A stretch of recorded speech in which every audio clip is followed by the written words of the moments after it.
Praktek ke-1. Assalamualaikum Pak Al, bagaimana kabarnya hari ini Pak Al? Alhamdulillah. Baik Bu, kalau Bu Nurul gimana keadaannya hari ini? Ya Pak Al, Alhamdulillah baik juga.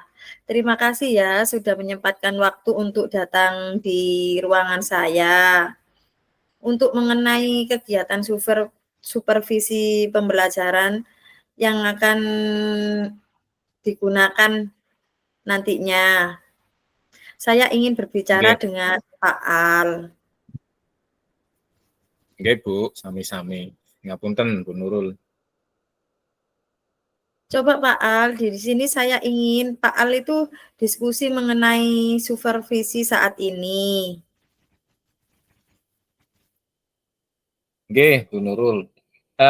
Saya ingin gini Bu Nurul, saya ingin memahami cara menerapkan pembelajaran berdiferensiasi dalam kurikulum Merdeka Bu. Terutama untuk menyesuaikan kebutuhan belajar siswa yang berbeda-beda. Karena kebutuhan siswa kita, terutama gaya belajar kita ini, siswa ini kan berbeda-beda Bu. Nah, ini gimana Bu ya cara menerapkan pembelajaran berdiferensiasi gitu loh Bu.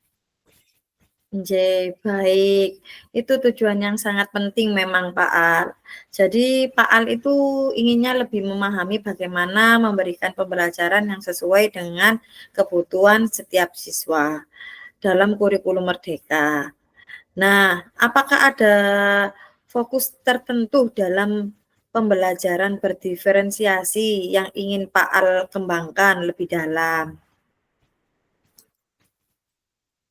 Iya Bu, gini Bu, saya ingin tahu bagaimana cara mengidentifikasi kebutuhan belajar siswa yang beragam dan berbeda-beda Bu. Dan bagaimana cara mendesain kegiatan yang bisa mengakomodasi perbedaan tersebut tanpa mengorbankan kualitas pembelajaran yang kita lakukan. Begitu Bu Nurul. Nah, bagus sekali sih memang Pak Al. Saya salut dengan panjenengan. Terus mari kita identifikasi beberapa tantangan yang mungkin Pak Al hadapi nanti. Apa yang menurut Pak Al menjadikan hambatan terbesar dalam menerapkan pembelajaran berdiferensiasi saat ini, Pak Al? Begini Bu, saya ini kesulitan menentukan strategi yang tepat untuk memenuhi kebutuhan siswa dengan kemampuan yang berbeda. Karena kita tahu Bu Nurul ya, jadi gaya belajar ini terutama gaya belajar, siswa kita ini kan berbeda-beda. Nah ini dengan gaya belajar yang berbeda-beda ini, kita itu bagaimana caranya, terutama dalam waktu yang sangat terbatas Bu. Jadi kadang-kadang ini saya merasa tidak semua siswa itu mendapatkan perhatian yang sesuai dengan kebutuhan belajarnya. Begitu Bu. Oh, begitu. Jadi tantangan Pak Al adalah waktu yang terbatas, nggih, dan Ya, waktunya memastikan sedikit Bu, nggih, kurang banyak waktunya. nggih, dan memastikan semua siswa itu untuk mendapat pembelajaran yang sesuai kebutuhan mereka. Itu Pak Al takut bisa apa enggak, terselesaikan apa tidak, seperti itu. Iya, betul Tapi Bu. apakah ada kesulitan lain yang ingin Pak Al identifikasikan selain itu? Iya, apa Bu ya? Ini Bu, saya juga merasa kesulitan dalam mengelola kelas Bu. Jadi ketika ada siswa yang sangat cepat menangkap materi dan ada yang lambat. Jadi memang eh, di dalam satu kelas itu kan ada siswa itu yang cepat Bu dalam menangkap pembelajaran, ada yang lambat gitu, kita cari pelan-pelan tapi sulit untuk menangkapnya. Sehingga saya sering terjebak ini Bu di antara keduanya. Iya Pak Al, memang susah sekali membedakan antara anak yang itu tadi memang cepat pemikirannya dan ada anak yang lambat, belum katakan ada yang belum bisa membaca, itu memang sulit sih Pak Al. Baik Pak Al, menurut saya coba mari kita buat rencana aksi untuk mengatasi tantangan ini. Apa sih yang menurut Pak Al bisa dilakukan untuk memulai menerapkan pembelajaran berdiferensiasi yang lebih efektif gitu? Apa Bu ya? Saya pikir gini Bu, untuk melakukan penilaian awal terhadap kemampuan dan gaya belajar siswa sebelum memulai setiap topik atau tema pembelajaran, dengan begitu saya bisa menyiapkan materi yang lebih sesuai dengan tingkat kemampuan mereka. Mungkin gitu Bu ya. Nah, itu ide yang sangat bagus, Pak Al. Bagaimana cara Pak Al bisa memodifikasi kegiatan pembelajaran agar lebih sesuai dengan kebutuhan siswa yang berbeda tersebut? Iya Bu, saya akan membuat ada beberapa versi Bu, ada beberapa versi tugas dengan tingkat kesulitan yang berbeda. Jadi siswa yang cepat menangkap materi mungkin bisa diberikan tugas dengan kesulitan yang berbeda dengan siswa yang sulit untuk atau lebih lambat untuk menangkap materi pelajaran. Jadi memang memerlukan lebih banyak waktu sebetulnya Bu, yang akan mendapat bimbingan tambahan dan tugas yang lebih sederhana. Mungkin seperti itu sih Bu. Begitu. Alhamdulillah. Saya setuju dengan pendapatnya Pak Al seperti itu tadi. Strategi yang sangat bagus sekali. Jadi dengan anak yang pintar, itu anak akan berkembang dengan soal-soal yang agak sulit itu nanti anak itu akan berkembang. Dan anak yang belum bisa atau masih ada hambatan, itu juga bisa menyesuaikan dengan pemikirannya, dengan skalanya dia dalam belajar. Terus Pak Al, strategi yang nantinya apakah ada Pak Al, cara nanti akan menggunakan teknologi atau alat bantu lainnya untuk mendukung pembelajaran berdiferensiasi ini? Iya Bu, saya bisa menggunakan platform alat digital Bu, seperti platform pembelajaran daring, mungkin bisa jadi pakai Zoom atau mungkin pakai Google Meet atau yang lain Bu. Ini banyak sekali sebetulnya teknologi atau alat lain untuk yang mendukung pembelajaran berdiferensiasi ini saya kira. Jadi nanti bisa kita kembangkan dan saya sambil belajar lagi Bu. Iya Pak Al, baik. Sekarang kita bisa membicarakan tanggung jawabnya juga. Siapa sih yang mendukung dalam pelaksanaan rencana ini nantinya itu agar rencana aksi tadi itu bisa berjalan dengan lancar? Oke, saya kira saya bisa berdiskusi dengan rekan sejawat Bu untuk menerapkan pembelajaran berdiferensiasi ini. Dan nantinya mungkin bisa meminta umpan balik pada Bu Nurul, juga bisa memberikan saran mengenai bagaimana mengelola waktu proses pembelajaran di dalam kelas. Jadi saya bisa berdiskusi lagi Bu dengan teman-teman nanti. Dari diskusi itu mungkin nanti banyak masukan-masukan untuk model pembelajaran ini. Oh iya, itu ide yang sangat bagus Pak Al. Terus bagaimana Pak Al akan memastikan bahwa rencana ini berjalan dengan baik? Dan apa langkah-langkah yang Pak Al gunakan, ambil jika menghadapi ada hambatan seperti itu?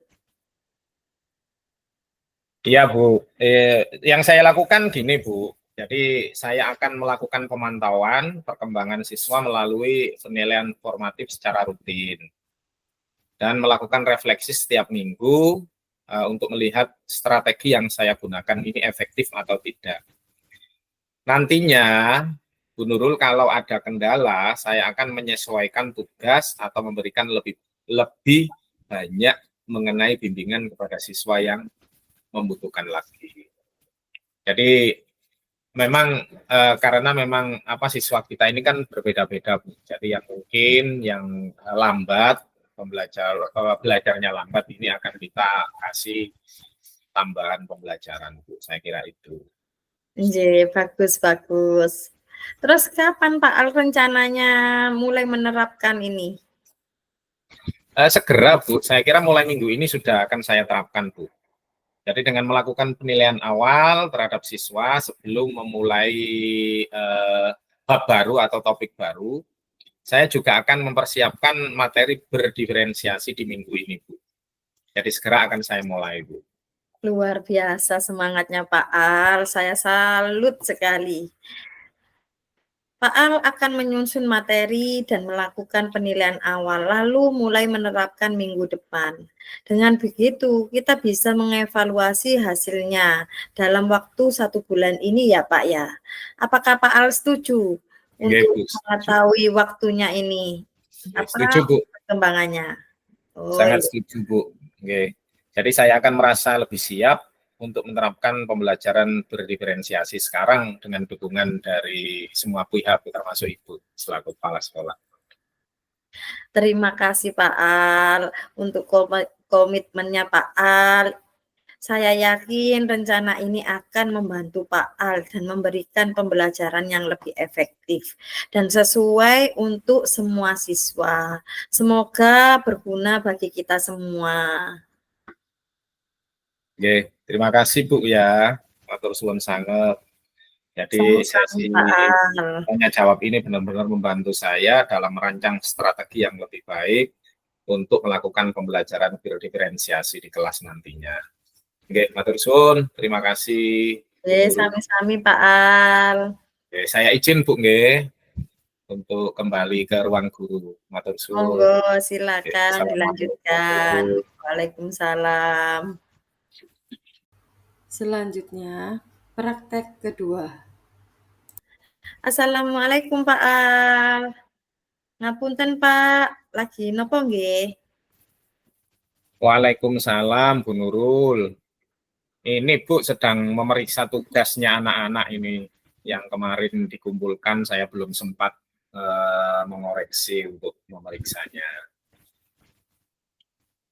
Maaf Pak Al, bolehkah saya meminta waktunya jenengan? Saya ingin berbicara sedikit mengenai ada sedikit kendala. Oh nggih Bu, monggo Bu Nurul.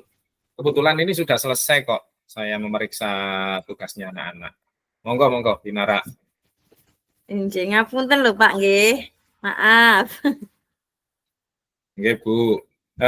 Maaf Bu, ngomong-ngomong, apa yang ingin Bu Nurul bicarakan? Kelihatannya kok sangat serius banget. Iya Pak, ini loh Pak, saya tuh bingung. Akhir-akhir ini saya itu dilanda keresahan dan kegundahan.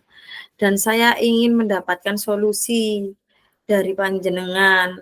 Soalnya saya ini keresahan yang saya alami itu saat ini tuh Pak, saya itu merasa nggak enak sendiri, terkucilkan Pak. Nggih Bu.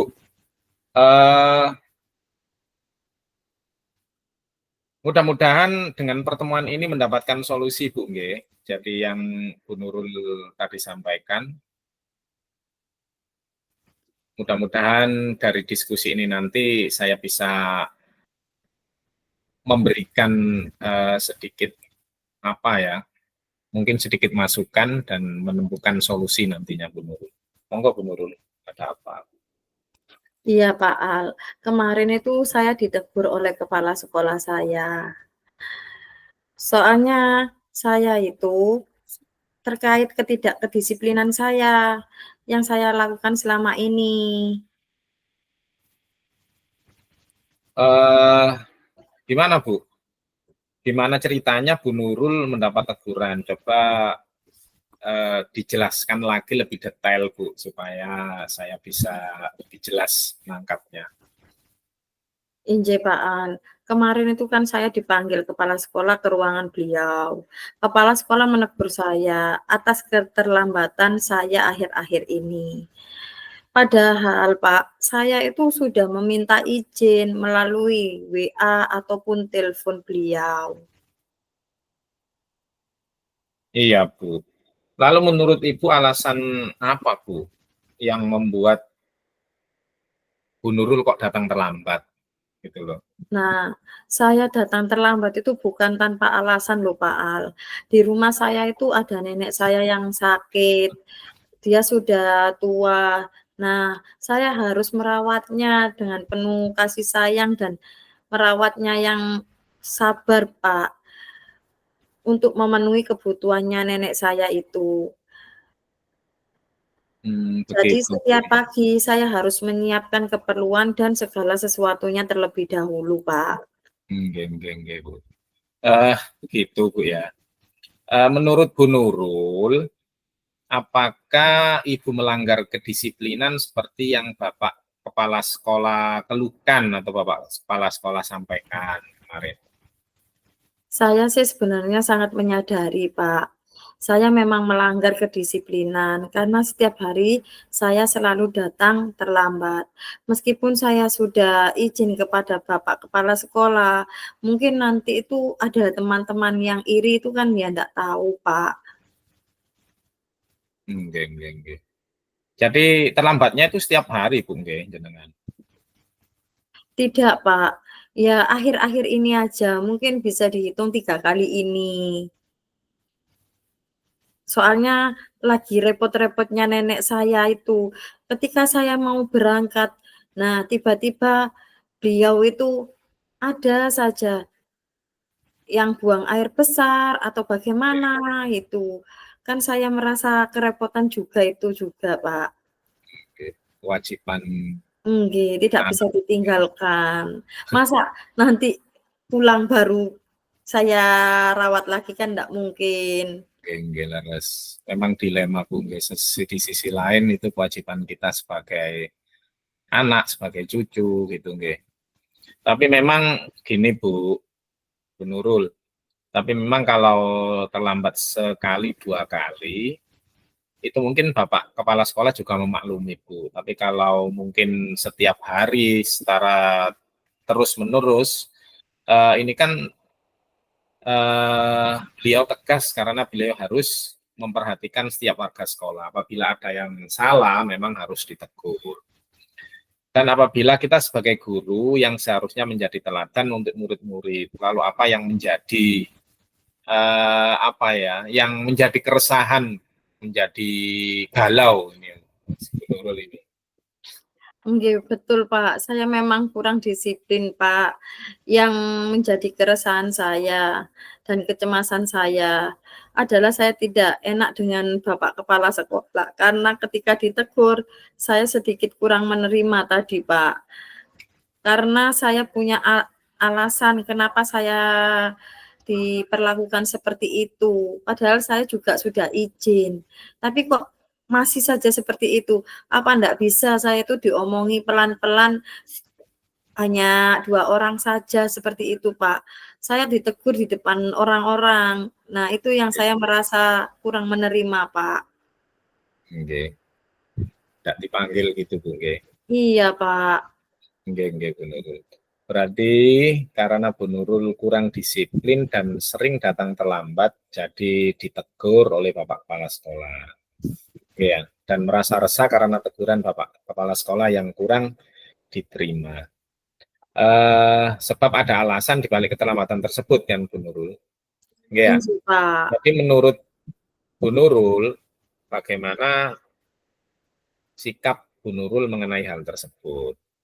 Nah, tadi itu seharusnya sih kalau memang saya dipanggil itu ya saya menerimanya, Pak. Saya sadar bahwa yang saya lakukan itu memang salah, Pak. Tapi kemarin sedikit terbawa emosi kan karena itu diomongkan di depan orang-orang banyak, Pak. Ya saya juga punya malu kan, Pak, di situ. Saya ya sedikit emosi. Iya, Bu. Mungkin seumpama saya di posisinya Bu Nurul mungkin sama sih sebetulnya, Bu. Ya. Jadi gini, Bu Nurul, apa yang Bu Nurul akan lakukan setelah ini untuk menghilangkan keresahan Bu Nurul kira-kira? Mungkin Pak saya akan merubah semua jadwal saya. Terus nanti saya akan meminta maaf kepada beliau agar tidak melakukan untuk tidak ada kecanggungan antara saya dan Bapak Kepala Sekolah. Nggih. Jadi permasalahan Bu Nurul itu tidak hanya dengan Bapak Kepala Sekolah, nggih. Jadi bagaimana Bu Nurul untuk memperbaiki masalah disiplin, terutama di masalah disiplin ini, Bu? Artinya di mana? Nah, itu Pak, yang saya bingung bagaimana ya agar saya bisa disiplin tapi nenek saya juga tidak terabaikan itu Pak. Gitu. Jadi menurut Bu Nurul, kira-kira kekuatan apa yang dimiliki oleh Bu Nurul untuk mengatasi masalah ini, Bu? Mungkin Pak, saya nanti akan bangun pagi ya Pak ya. Saya akan bangun lebih awal, terus menyelesaikan semua aktivitas yang ada di rumah, terus merawat nenek, dan mungkin saya akan berangkat lebih awal Pak ya. Iya. Maksudnya bangun pagi itu jam berapa, Bu, dengan biasanya bangun? Kalau biasanya saya bangun jam 4, mungkin saya bisa bangun jam 3, seperti itu Pak. Oh iya, oke. Sangat bagus itu, Bu. Artinya Bu Nurul nanti bisa menyiapkan segala sesuatu yang dibutuhkan oleh nenek Bu Nurul sebelum berangkat ke sekolah, yaitu dengan bangunnya lebih awal lagi daripada sebelumnya, yang akhirnya kejadian Bu Nurul datang terlambat ke sekolah. Iya Pak, betul. Apa yang Bapak katakan saya juga memikirkan tentang hal tersebut. Syukurlah Pak, sekarang saya merasa lega dan plong karena jujur saya tadi takut untuk mengambil langkah dan menyelesaikan ini. Apalagi sudah berurusan dengan atasan. Kita agak khawatir takutnya salah langkah Pak. Terus nanti jika dilaporkan itu kan juga saya takut Pak. Itu kan merupakan tanggung jawab saya dan apa ya itu menjadi ladang untuk mencari rezeki saya di sini, Pak. Saya kan juga bingung, Pak. Oke. Betul, Bu Nurul. Jadi yang dilakukan Bu Nurul nantinya seperti yang disampaikan Bu Nurul tadi, ya. Jadi Bu Nurul disegerakan ke Bapak Kepala Sekolah untuk minta maaf. Terus yang kedua, solusinya Bu Nurul yang disampaikan Bu Nurul tadi, Bu Nurul mungkin bangunnya lebih pagi lagi untuk mempersiapkan segala sesuatunya yang perlu disiapkan untuk nenek Bu Nurul sehingga berangkat tidak telat lagi datang ke sekolah. Itu ide bagus ya Bu, semoga dapat segera terselesaikan dan dapat bekerja dengan suasana hati yang menyenangkan, ya tanpa dihantui rasa resah dan gelisah, begitu Bu. Lebih tenang untuk datang ke sekolah, lebih menikmati untuk bekerja. Mungkin itu Bu Nurul ya. Inje Pak, inje leres, betul sekali. Nah, Pak Al, terima kasih nggih atas waktunya sudah mendengarkan keluh kesah saya. Sekarang saya lebih terasa lega sekali. Semoga kita nanti menjadi guru-guru yang memberikan teladan untuk murid-murid kita dan kita mencari rezeki yang barokah ya Pak ya. Nggih Bu. Sama-sama Bu Nurul. Nggih Pak, kalau Kita gitu sama-sama saya belajar. itu ya Pak ya. Maaf saya mau permisi kembali ke kelas dulu nggih. Oh nggih, silakan monggo. Bu Nurul, semangat Bu Nurul nggih. Nggih, terima kasih lagi lho Pak Al nggih, ngapunten Sama-sama. ingkang ngrepoti.